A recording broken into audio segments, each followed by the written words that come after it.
안녕하세요. 오늘은 2025년을 대비해서 우리 40대, 50대 분들이 어떻게 하면 돈 낭비 없이 정말 스마트하게 건강검진을 받을 수 있을지 그 완벽 가이드를 한번 제대로 파헤쳐 보겠습니다. 건강검진센터 가면 막 검사 목록이 엄청 길잖아요? 가격도 만만치 않고요. 이걸 다 해야 하나, 뭘 빼야 하나 고민 한 번쯤은 다들 해보셨을 거예요. 그래서 오늘은 진짜 필요한 검사는 뭐고 어떤 건 건너뛰어도 괜찮은지 속 시원하게 정리해드릴게요. 자, 그럼 바로 본론으로 들어가서요. 특별한 증상이 없다는 전제하에 의사들도 이건 굳이? 라고 말하는 어쩌면 우리 돈을 아껴줄 수 있는 검사들부터 한번 짚어보겠습니다. 첫 번째가 바로 이 PET-CT라는 건데요. 이게 보통 전신 암 검사다 이렇게 홍보를 많이 하거든요. 근데 사실 건강한 사람의 예방 차원에서 받기에는 좀 단점이 있어요. 제일 큰 문제가 뭐냐면 방사선 피폭량이 어마어마하다는 거예요. 이게 어느 정도냐면 300명이 이 검사를 받으면 그중 한 명은 되려 암이 생길 수도 있다는 연구 결과가 있을 정도예요. 아니, 암을 찾으려고 검사했다가 오히려 암을 얻을 수도 있다니 이거야말로 혹 때려다 혹 붙이는 격이죠. 두 번째는 뇌 MRI입니다. 뇌 MRI라고 하면 왠지 머릿속을 다 들여다볼 수 있을 것 같고 굉장히 든든한 느낌이 들죠. 근데요, 이것도 모든 경우에 최고의 선택은 아니에요. 핵심은 바로 이겁니다. 우리가 뇌검진을 받는 이유 중 하나가 혹시 모를 뇌혈관 문제, 예를 들면 뇌동맥류 같은 걸 미리 발견하려는 거잖아요. 근데 이런 혈관을 보는 데는요, MRI보다는 MRA라는 검사가 훨씬 더 효과적이에요. 그러니까 목적에 맞는 검사를 선택하는 게 중요한 거죠. 세 번째는 복부 CT입니다. 이것도 왠지 뱃속을 싹 훑어주니까 좋을 것 같지만 사실 더 안전하고 더 효과적인 대안들이 충분히 있습니다. 생각해보세요.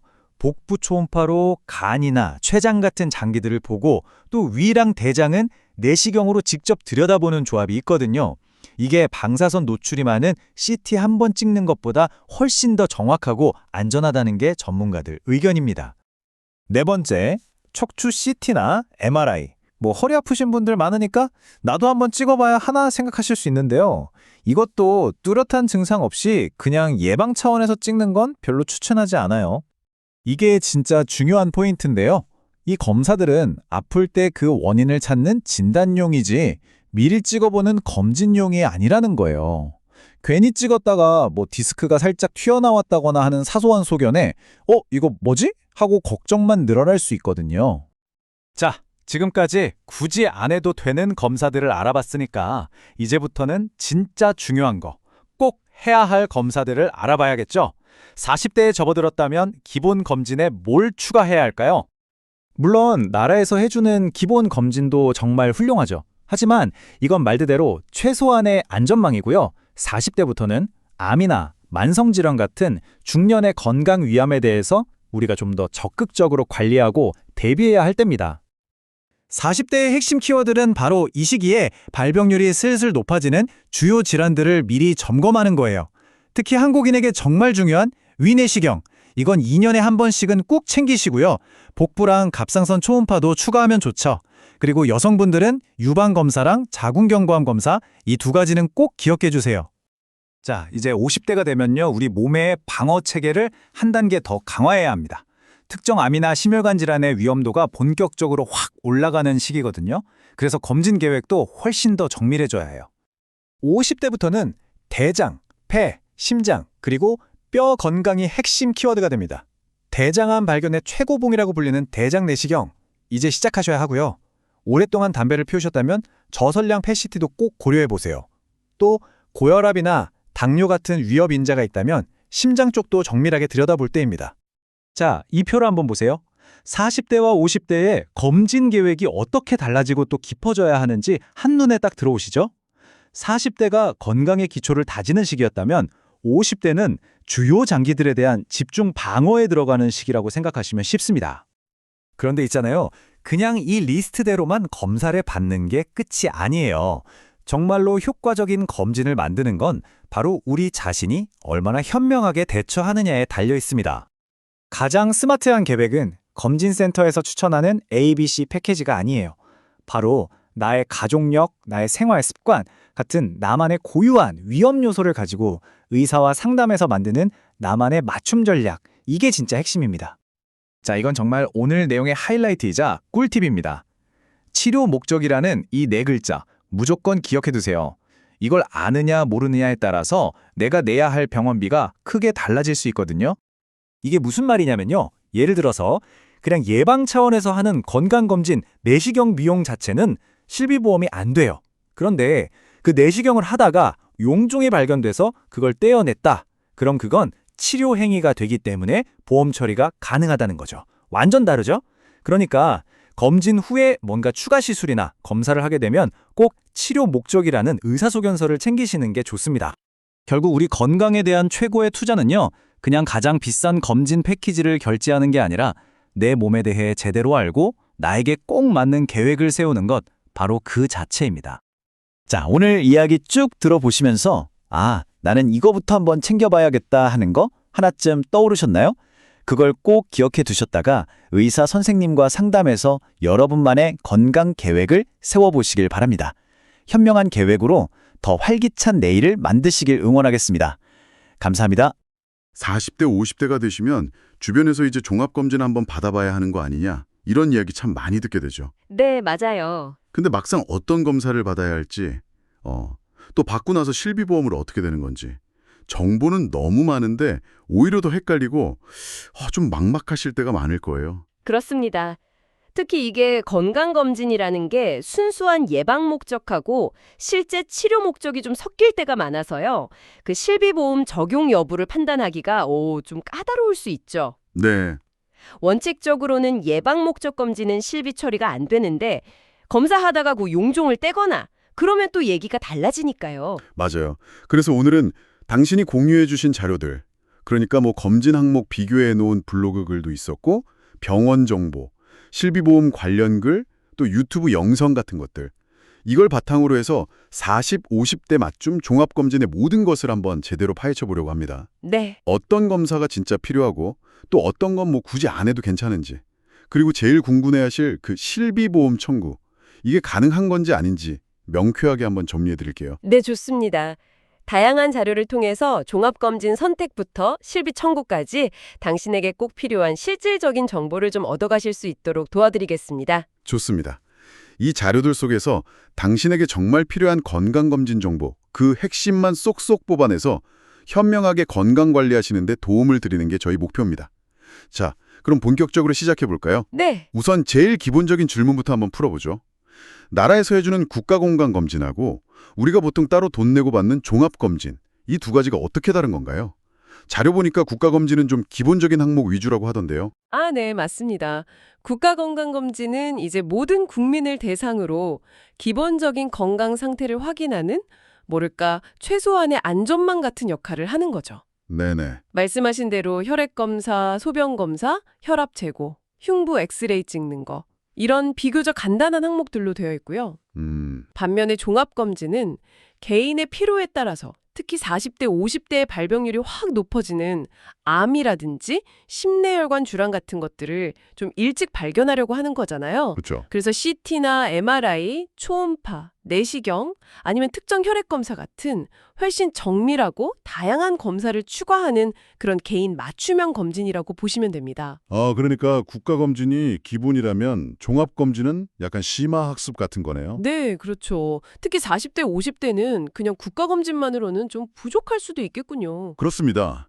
이 시기에는 뭐 눈에 띄는 증상이 없더라도 몸 안에서는 어떤 변화가 시작될 수 있거든요. 그래서 좀 더 선제적으로 위험 요인을 확인하고 싶어 하시는 분들이 종합검진을 많이들 선택하시는 거죠. 알겠습니다. 그럼 구체적으로 40대부터 한번 살펴보죠. 이때는 어떤 검사를 추가로 받는 게 좋을까요? 자료들을 보니까 고혈압, 고지혈증 같은 이런 생활습관병 위험이 슬슬 올라가고 또 일부 암 발병률도 높아지기 시작한다, 이런 얘기가 있더라고요. 네. 40대는 이제 30대하고는 또 다른 관리가 필요한 시점이죠. 자료들에서 공통적으로 권장하는 40대 추가 검진 항목들을 보면요. 첫 번째로 위내시경을 꼽아요. 위내시경? 네. 한국인이 워낙 위암 발병률이 세계적으로 높은 편이라서 이건 뭐 거의 필수라고 봐야 합니다. 국가검진에서도 40세부터 2년에 한 번 지원을 하긴 하지만요. 네. 평소에 좀 속이 쓰리다거나 그런 불편감이 작거나 아니면 가족력이 있다 이러면 1년 주기로 받는 것도 고려해 볼 만하다고 합니다. 위내시경은 정말 꼭 챙겨야겠네요. 그리고 복부 초음파 이야기도 있었던 것 같은데요. 네, 맞아요. 복부 초음파. 이게 간, 췌장, 담낭, 신장 같은 상복부 장기 상태를 확인하는 데 중요하거든요. 특히 술 자주 드시거나 좀 비만하신 분들, 이런 분들은 지방간이나 담석 같은 거 발견하는 데 아주 유용하고요. 갑상선 초음파 역시 권장되는데 특히 여성분들한테 갑상선 결절이 꽤 흔하게 발견되기 때문이에요. 아, 그렇군요. 기본적인 심혈관 질환 위험부는 심전도나 흉부 엑스레이는 국가검진에도 포함되어 있고요. 혈액검사로 특정 암 위험을 좀 예측해 볼 수 있다는 그런 검사도 있지 않나요? 암 표지자 검사, 이렇게 부르던데요. 아, 네네. 혈액 총량 표지자 검사 말씀하시는 거군요. 혈액 속에 있는 특정 단백질 수치를 재서 암이 있을 가능성을 간접적으로 알아보는 약간 보조적인 검사인데요. 네. 예를 들면 간암 볼 때 AFP 수치, 대장암 볼 때 CEA 수치 이런 것들이 있어요. 근데 여기서 진짜 중요한 점은 여러 자료에서 다 강조하는데 이 수치가 높다고 해서 꼭 암이라는 건 아니에요. 아, 그런가요? 네, 반대로 수치가 정상이어도 암이 있을 수도 있고요. 염증이나 다른 이유로도 수치가 오르락 내리락 할 수 있어서 이건 어디까지나 참고 지표 정도로만 활용해야 합니다. 그렇군요. 그 수치 하나만으로 암을 진단할 수는 없다. 이 점은 꼭 기억해야겠네요. 그리고 자료들 보니까 성별에 따라서 좀 더 강조하는 검사들이 다른 것 같던데요. 맞습니다. 성별 특성을 고려해야죠. 남성분들 같은 경우에는 아무래도 흡연이나 잦은 음주 습관이 있다면 간 기능 검사나 간염 항체 검사 이쪽을 좀 더 신경 써서 보시는 게 좋고요. 네. 대장암 가족력이 있다면 40대라고 하더라도 대장 내시경 검사를 시작하는 걸 고려해 볼 수 있습니다. 여성분들은 아무래도 유방암이나 부인과 질환 쪽을 더 신경 써야 할 테고요. 정확합니다. 여성은 유방 검사가 특히 중요한데요. 유방 촬영술하고 유방 초음파를 같이 받는 게 좋다고 권장돼요. 같이요? 네. 국가검진에서는 40세부터 유방 촬영술을 지원하긴 하는데 우리나라 40대 여성분들이 유방 조직이 좀 치밀한 경우가 많다고 해요. 아, 그래서 촬영술만으로는 작은 병변을 놓칠 수가 있다는 거죠. 근데 유방 초음파는 이런 단점을 보완해주고 또 방사선 노출이나 통증 부담도 적다는 장점이 있고요. 자궁경부암 검사는 20대부터 국가검진 대상이지만 필요하다면 인유두종 바이러스, HPV 검사를 추가하는 것도 고려해 볼 수 있습니다. 아, 그렇군요. 정리를 좀 해보면 40대는 국가검진 항목에다가 위내시경, 복부랑 갑상선 초음파 이걸 기본으로 딱 추가하고 여성분들은 유방 초음파, 남성분들은 위험 요인에 따라서 간 검사나 대장 내시경 같은 걸 고려해보는 전략. 이게 필요하겠네요. 네, 맞습니다. 딱 그렇게 정리할 수 있겠네요. 자, 그럼 이제 50대로 한번 넘어가 보겠습니다. 40대에 이런 점들을 챙겨야 한다면 50대는 또 다른 중요한 변화들을 맞이하게 되잖아요. 자료에 따르면 특히 대장암, 폐암, 심혈관 질환 같은 중증 질환 위험이 이제 본격적으로 커진다 이렇게 나오던데요. 50대에는 어떤 검사들을 좀 더 깊이 살펴봐야 할까요? 네, 50대는 정말 신체 노화와 함께 수십 년간 쌓여온 생활 습관의 영향이 본격적으로 드러나는 시기라고 할 수 있습니다. 그래서 40대 권장 항목에 더해서 몇 가지 정말 중요한 검사를 추가하는 게 좋은데요. 가장 강조되는 건 역시 단연코 대장 내시경입니다. 아, 대장 내시경? 네. 대장암은 아시다시피 조기에만 발견하면 완치율이 굉장히 높거든요. 그래서 정기적인 내시경 검사가 무엇보다 중요합니다. 근데 국가검진에서도 50세부터 분변 자멸 검사 그거 해주잖아요. 그걸로는 좀 부족한가요? 그 분변 자멸 검사는 대변에 혹시 피가 섞여 나오는지 보는 검사인데요. 이게 음성으로 나와도 실제로는 용종이나 암이 있는 경우가 적지 않다고 자료들에서 지적을 하더라고요. 아, 정말요? 네, 그래서 50세부터는 특별한 증상이 없더라도 5년에 한 번 간격으로 대장 내시경을 직접 받는 것을 아주 강력하게 권장하고 있습니다. 5년에 한 번? 네. 만약에 검사하다가 용종을 떼어냈거나 아니면 가족력 같은 고위험 요인이 있다면 주기를 3년이나 혹은 1, 2년으로 더 짧게 가져가야 하고요. 야, 50대 이상이면 대장 내시경은 진짜 선택이 아니라 필수라고 봐야겠네요. 폐암 검진은 어떻습니까? 특히 담배 오래 피우신 분들은 걱정이 많으실 텐데요. 네, 폐암 조기 검진에는 저설량 흉부 CT가 가장 효과적인 방법으로 꼽힙니다. 특히 흡연력이 중요하죠. 예를 들어서 하루에 담배 한 갑씩 30년을 피웠다. 이걸 30갑년이라고 하는데 이런 고위험 흡연자는 55세부터 국가 폐암 검진 대상에 포함이 돼요. 네. 하지만 그 정도까지는 아니더라도 흡연자거나 아니면 간접 흡연에 좀 자주 노출된다거나 하는 위험 요인이 있다면 50대부터 저설량 흉부 CT를 고려해 볼 만합니다. 일반 흉부 엑스레이만으로는 초기에 작은 폐암을 발견하기가 어렵기 때문이죠. 그렇군요. 심혈관 질환 위험도 50대 되면 무시할 수 없죠. 이쪽 관련 검사로는 어떤 것들이 있을까요? 네, 협심증이나 심근경색 같은 허혈성 심장질환 위험을 평가하기 위해서 심장 초음파나 관상동맥 CT 검사를 고려해 볼 수 있습니다. 특히 고혈압, 당뇨, 고지혈증 같은 위험인자를 이미 가지고 계시거나 가족력이 있다면 의사 선생님과 상의해서 검사 여부를 결정하시는 게 좋습니다. 그리고 50대 여성분들이라면 골밀도 검사도 빼놓을 수 없겠어요. 이게 폐경이랑 관련이 깊다고 들었거든요. 그렇습니다. 여성은 보통 만 50세 전후로 폐경을 맞으면서 여성 호르몬인 에스트로겐이 확 줄어들거든요. 이게 골밀도 저하의 가장 큰 원인이 됩니다. 한 자료에 따르면 50대 여성 10명 중에 한 7명 정도가 골감소증이나 골다공증 상태라고 하니까 정말 중요한 검사죠. 와, 70%나요? 네. 그래서 국가검진에서도 54세 여성을 대상으로 골밀도 검사를 한번 지원하게 됐고요. 남성 역시 50대부터 골밀도가 서서히 감소하기 때문에 필요하다면 검사를 고려해야 합니다. 50대 남성분들은 또 어떤 검사를 추가로 주목해야 할까요? 50대 이상 남성이라면 전립선암 조기 발견을 위해서 전립선 특이항원 PSA라고 하는 혈액 검사를 정기적으로 받는 것이 좋습니다. 이 PSA 수치가 전립선암뿐만 아니라 전립선 비대증이나 염증 같은 거 있을 때도 오를 수는 있지만 중요한 선별 검사 역할을 하거든요. 그렇군요. 와, 50대는 40대 검사에다가 대장 내시경은 필수로 하고 위험군이면 폐 CT, 그리고 심혈관 검사, 골밀도, 남성은 PSA 검사까지 진짜 챙겨야 할 게 확 많아지네요. 네, 그렇죠. 신경 쓸 부분이 늘어나는 시기입니다. 그런데 이렇게 검사 항목이 막 늘어나다 보면 비용 부담도 만만치 않잖아요. 근데 한 유튜브 자료에서 보니까 건강한 사람이 그냥 예방 목적으로 받는 검진, 그러니까 스크리닝 목적으론 굳이 추천하지 않는 그런 고가 검사들도 있다고 지적을 하더라고요. 어떤 것들인지 좀 짚어볼 필요가 있겠어요? 네, 그 부분도 아주 중요한 포인트입니다. 모든 검사가 모든 사람에게 다 필요한 건 아니니까요.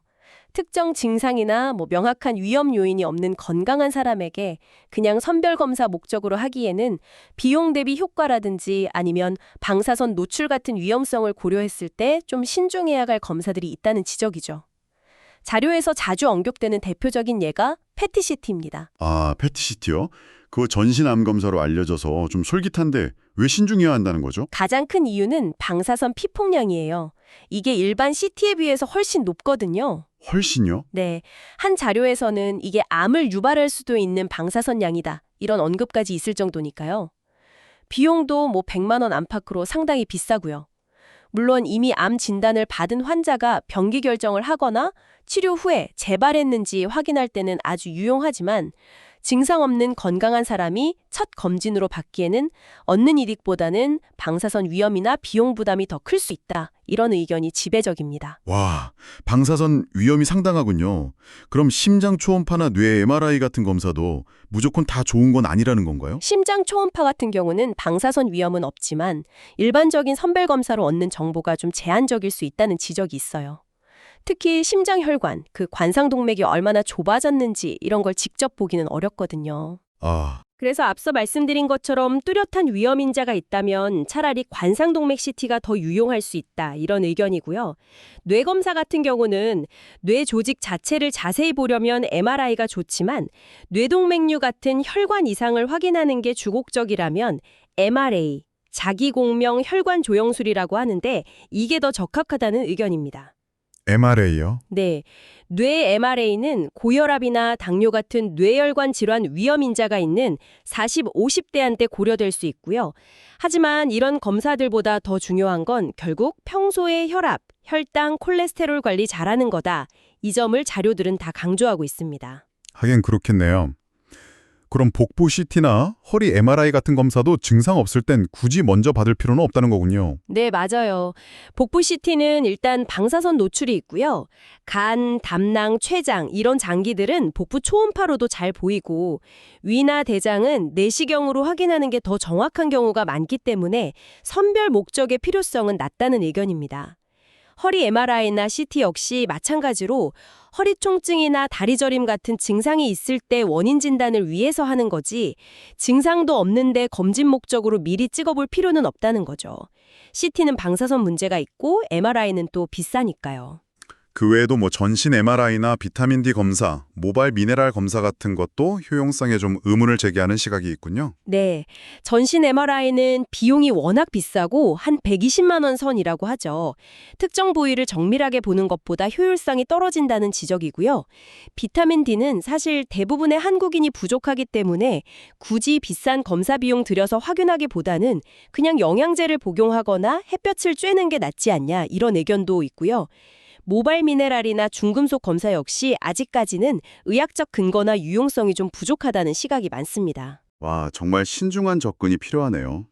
무조건 비싸고 많이 검사하는 게 좋은 게 아니라는 것, 이거 꼭 기억해야겠습니다. 비용 대비 효과랑 안전성을 잘 따져봐야겠어요. 네, 그게 현명한 선택이죠. 자, 그럼 이제 가장 현실적인 문제로 넘어가 보죠. 바로 실비보험입니다. 많은 분들이 나 종합검진 받았는데 이거 실비 처리되나요? 하고 정말 많이 궁금해하시는데요. 이 부분 자료들을 보니까 원칙과 예외가 아주 명확하게 있더라고요. 네, 맞습니다. 실비보험 청구의 대원칙은 딱 하나예요. 질병이나 상해로 인한 치료 목적의 의료비만 보상한다.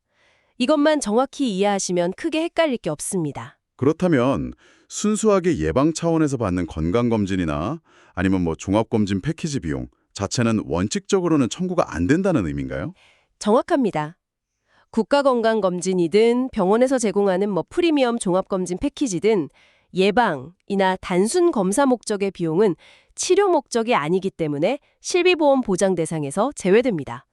이건 언제 가입했든 어떤 상품이든 거의 모든 실비보험의 공통된 원칙이라고 보시면 돼요. 이 부분이 진짜 많은 분들이 헷갈려 하시는 지점 같아요. 검진 받았는데 왜 안 돼? 이렇게 생각하기 쉽잖아요. 그렇죠. 그런데 예외적인 상황도 있다고 하셨죠.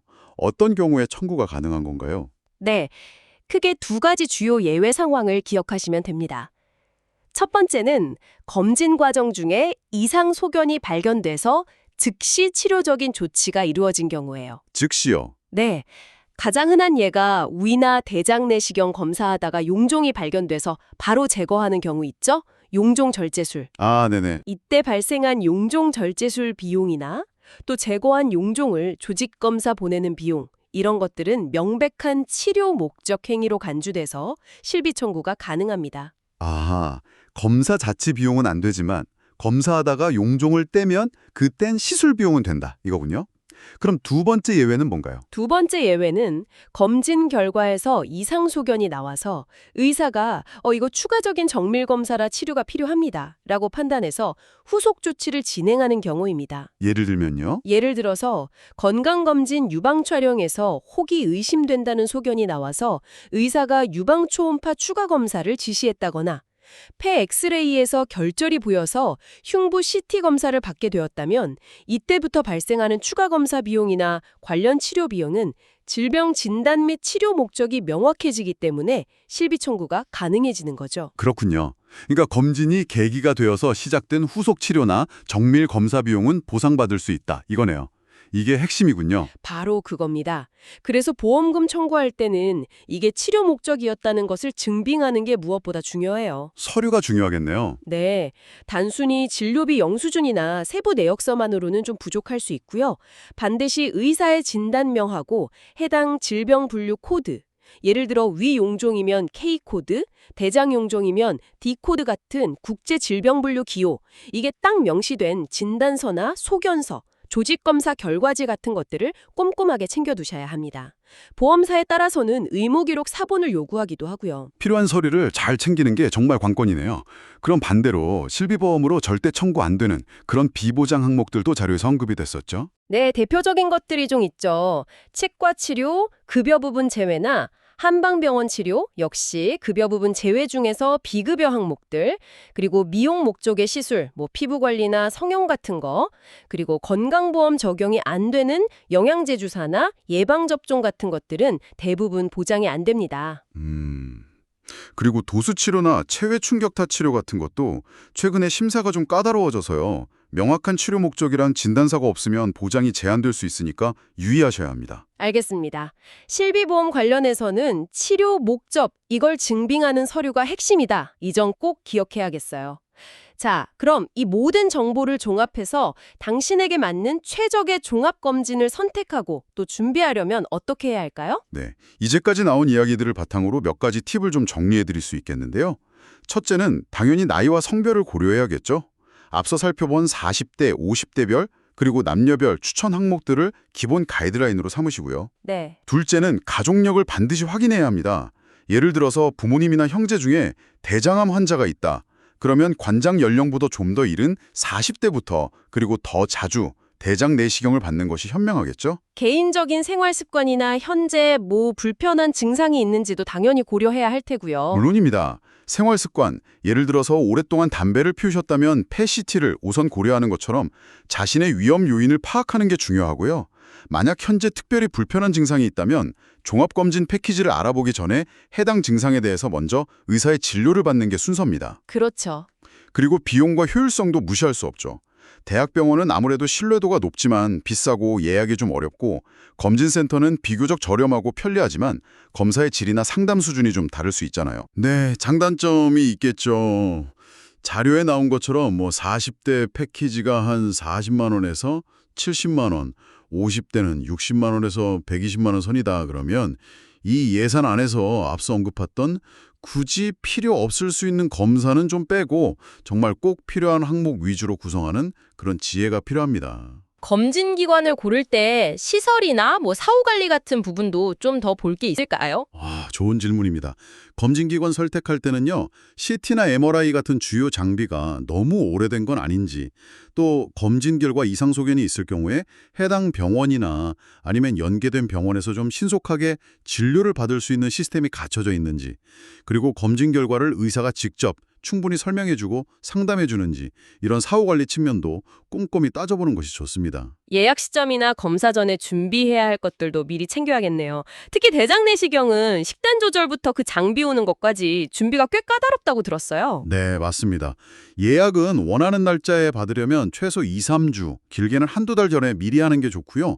가능하다면 국가검진하고 종합검진을 같은 날짜에 예약하면 시간과 노력을 좀 아낄 수 있겠죠? 그럴 수 있겠네요. 그리고 사전 준비는 정말 특히 대장 내시경의 성공 여부를 좌우할 만큼 중요한데요. 보통 검사 3일 전부터는 씨 있는 과일, 포도나 참외, 키위 같은 거요. 그리고 잡곡류, 김치 같은 채소류, 김이나 미역 같은 해조류처럼 장에 찌꺼기가 남기 쉬운 음식은 피해야 합니다. 네. 대신 흰쌀밥이나 두부, 계란, 생선살처럼 좀 부드럽고 소화가 잘 되는 음식 위주로 드시는 게 좋고요. 검사 전날 저녁 식사 이후에는 금식하고 병원에서 안내받은 장 정결제를 지침대로 정확하게 복용하는 것이 아주 중요합니다. 이때 물은 충분히 마셔주되 검사 시작 3, 4시간 전부터는 물도 금해야 하고요. 평소에 복용하는 약이 있다면 그건 어떻게 해야 하나요? 혈압약이나 당뇨약 같은 거요? 네, 복용약 물 확인도 반드시 필요합니다. 특히 아스피린이나 와파린처럼 피를 묽게 하는 약들은 용종 제거할 때 출혈 위험을 높일 수 있어서 보통 검사 일주일 전부터 중단해야 할 수 있거든요. 이건 반드시 처방해 주신 의사 선생님하고 상의해야 하고요. 꼭 상의해야겠네요. 네. 고혈압 약은 보통 검사 당일 아침 일찍 소량의 물과 함께 복용하는 경우가 많지만 당뇨약이나 인슐린 주사는 금식 중에 저혈당을 유발할 수 있기 때문에 검사 당일에는 투여하면 안 되는 게 원칙입니다. 이것 역시 반드시 주치의 선생님과 상의해서 조절하셔야 합니다. 자, 오늘 40, 50대 종합검진과 실비보험에 대해 정말 깊이 파헤쳐봤는데요. 마지막으로 당신을 위한 핵심 내용만 딱 정리해 드릴게요. 네. 첫째, 국가검진은 기본 중의 기본. 40, 50대는 여기에 위대장 내시경, 초음파 등을 추가한 맞춤형 종합검진이 필요하다는 것. 둘째, 40대는 위, 갑상선, 유방자궁경부, 여성, 검사에 집중하고 50대는 여기에 대장 내시경, 폐CT, 고위험군, 심혈관, 골밀도, 전립선, 남성, 검사를 추가로 고려해야 합니다. 셋째, PET-CT나 증상 없는 뇌, 허리, MRI, CT 같은 고가 검사는 선별 검사 목적으로는 신중하게 비용과 위험성을 꼭 따져보고 결정해야 합니다. 넷째, 실비보험, 예방 목적 검진 자체는 보장 안 되지만 검진 중에 발견된 용종 제거 시술이나 검진 후에 이상 소견에 따른 추가 검사나 치료는 치료 목적으로 청구하려 하니 진단서 같은 증빙 서류를 잘 챙기는 것이 핵심입니다. 네, 오늘 살펴본 내용들은 당신이 공유해주신 여러 자료들을 바탕으로 한 일반적인 가이드라인입니다.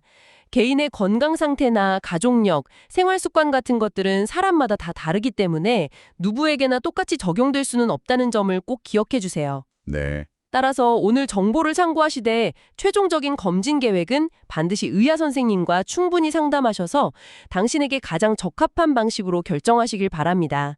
무조건 많이 검사하는 것보다 나에게 꼭 필요한 검사를 현명하게 선택하는 것이 더 중요하다는 점을 기억하시면 좋겠습니다. 오늘 저희가 함께 탐구한 내용을 바탕으로 마지막으로 이런 질문을 한번 던져봅니다.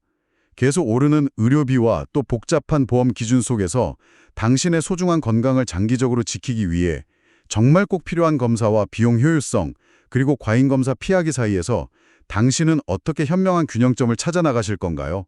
오늘 저희가 나눈 이야기들이 그 답을 찾는 데 좋은 출발점이 되기를 바랍니다. 네. 오늘 저희의 이야기는 여기까지입니다. 부디 당신의 건강하고 현명한 삶의 작은 보탬이 되었기를 바랍니다.